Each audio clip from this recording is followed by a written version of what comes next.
Hello everybody, welcome back to a special Election Eve edition of the Nanticoke Newsroom with Bob Kalinowski and my co-host Jack the Cat, who will be here in a second. He's on assignment doing something else, but I'm sure he'll be up on set in a few seconds. So the marathon is almost over. Months and months and months of a grueling political campaign ends tomorrow on Election Day. But in Pennsylvania, it's basically we have Election Day plus 3 because I guess the ballots could still come in till Friday. But tomorrow, for all intents and purposes, and for nostalgia's sake and history, is Election Day. So I've said that northeastern Pennsylvania is the news capital of the world. Said it many times. And this week, we became, I also coined this one, the epicenter of the political universe in 2020.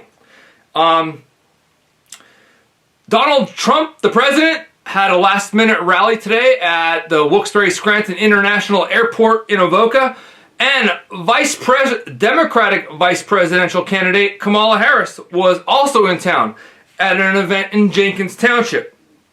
And that follows First Lady Melania Trump coming on Saturday, and there is America's favorite cat, Jack the Cat. Who's going to win the election?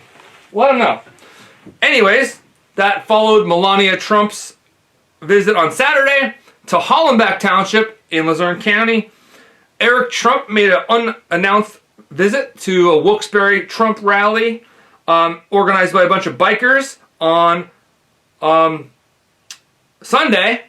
And then word is just breaking tonight that Joe Biden, the Democratic presidential nominee, former vice president, will be coming to Scranton on Tuesday, on Election Day, to his boyhood hometown to get out the vote event on Election Day. And he's coming to the town where he grew up, and the town will be very proud, I'm sure, if he becomes the next president of the United States. So yes, we are the epicenter of the political universe. And my iPhone is not, it keeps shutting off, so I can't see what I have planned here. Anyway, so you might see my hair. It's not usually like this. Usually it's done right. Usually it looks a little, gelled to the side one way or the other. Well, I spent today 9 hours in the freezing cold and wind. Both. It was a double whammy today at the Trump rally. So, all Montreal. I had a hat on all day. I had 2 hats on actually all day to keep my noggin warm. So my story today at the Trump rally was the color story, the scene story. So basically I just talked to people coming in and out, seeing what they're doing. My colleague Jim Halpin actually covered the speech itself by President Trump.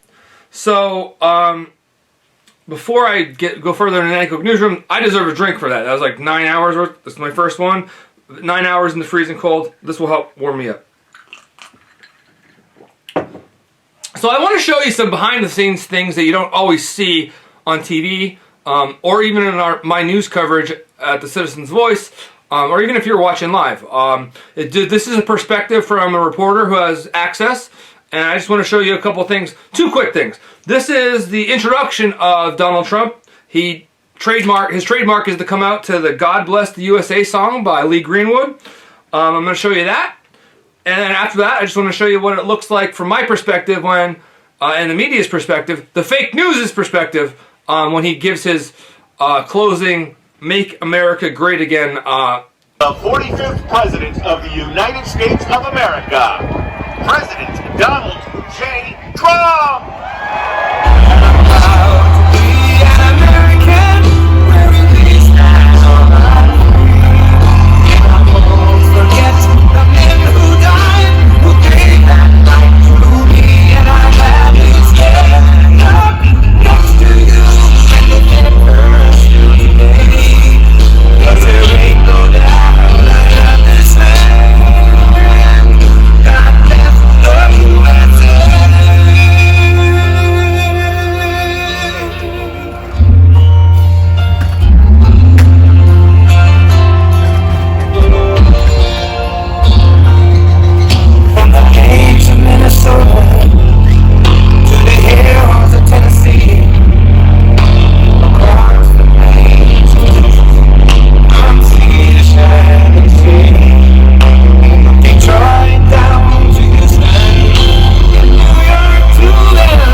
America powerful again. Our military has never been even close to what it is right now. We have made America wealthy again. We have made America strong again.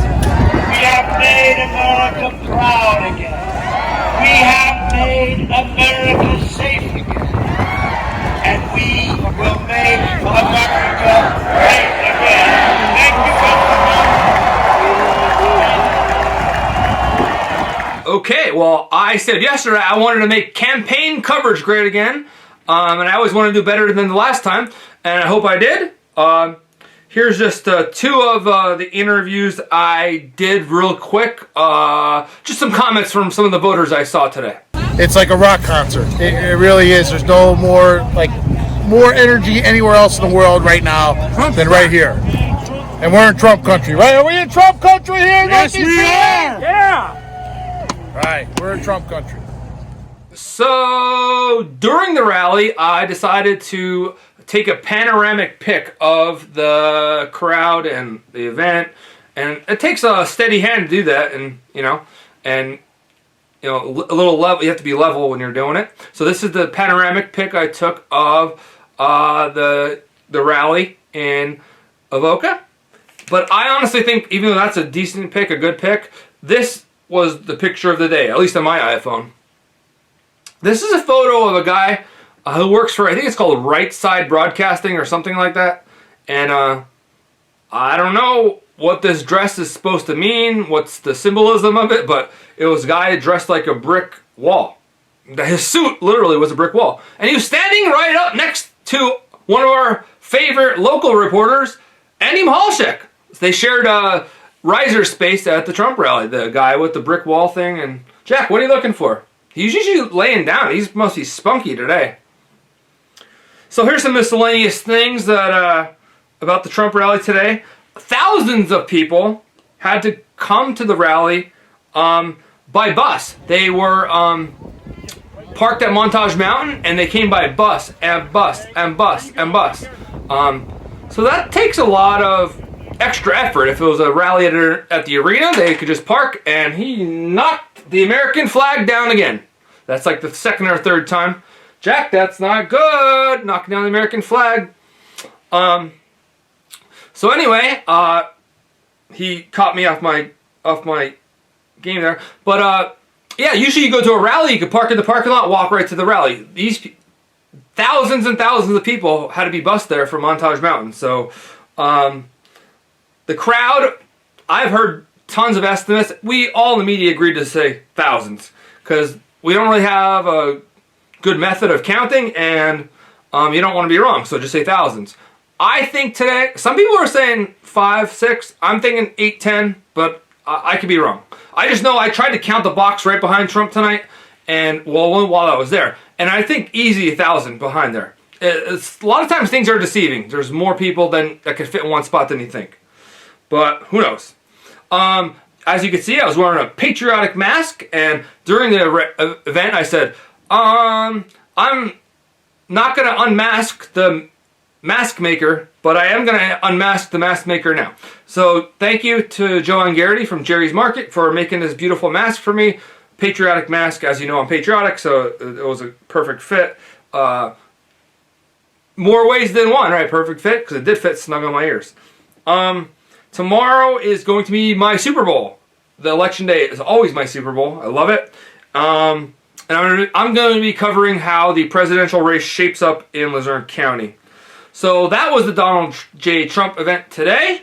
I'm on a marathon. Like I worked the last 2 days because the campaign was in its final stretch, and I felt like I needed to. So I volunteered to cover the Melania Trump event on Saturday. And it was announced that Melania Trump was coming to Wapwallopin, which is weird because Wapwallopin is deep in the heart of rural Luzerne County.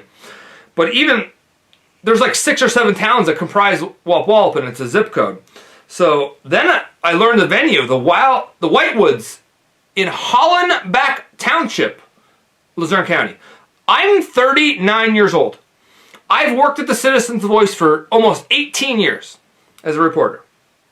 I don't think I've stepped foot in Hollenbeck Township in Luzerne County, which is only like 25 minutes away, in my entire life.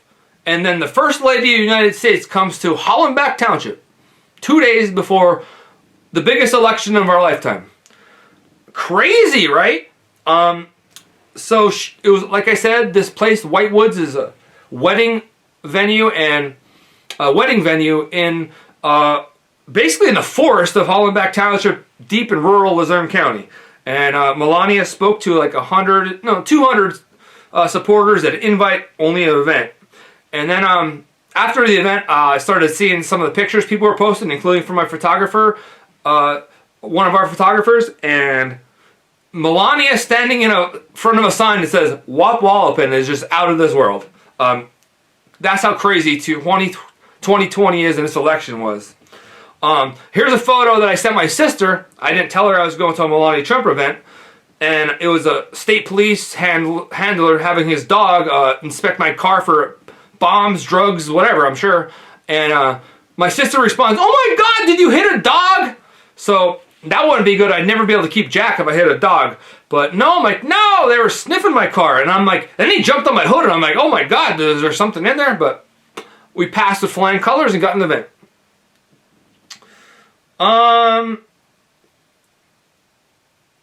And then Sunday, Eric Trump had an event at the Wyoming Valley Mall. And it wasn't on his official schedule or the campaign's official schedule. So a lot of the Trump people who are on the ground people, volunteers were saying, Eric Trump's going to be at our rally at the Wyoming Valley Mall. Because they were stationing at the Wyoming Valley Mall. And then they were going to take a big, long Trump road rally to Dixon City at the Circle Drive-In.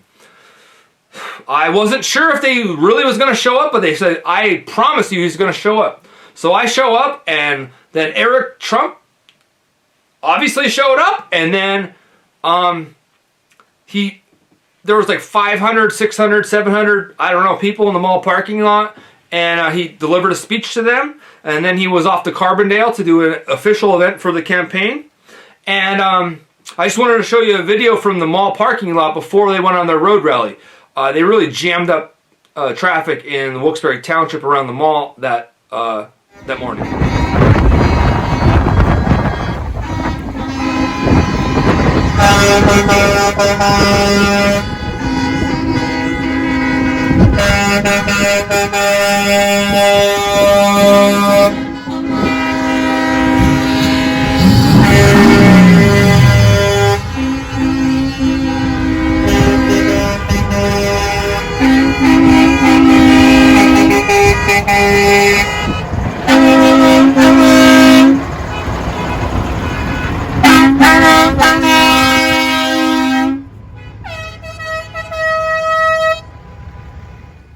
And as I said before, Kamala Harris had an event today in Luzerne County. It ended up being in Jenkins Township, I think at the United Food and Commercial Workers Union building in Jenkins Township. I'm assuming that's where it was. That's the only UFC building I know. I'm just learning about it now because even as of last night, they did not say where she was going to be. A lot of the Biden stuff has been very hush-hush and last minute, and sources said. Part of that is because, a lot of the Trump people try to disrupt a lot of the Biden events, which is probably not cool. Not cool. You support your candidate, maybe let the other candidate do their thing. But she held her event, and I'm sure it was a success. Like I said, Joe Biden's going to be in town tomorrow. Still, details at this hour I don't think are known. And then tomorrow is Election Day. Candidates in their campaigns and their supporters did a last-minute blitz on Pennsylvania. They say Pennsylvania is going to be the deciding factor. And we'll see. We'll see if we know results tomorrow or it's going to be days or weeks.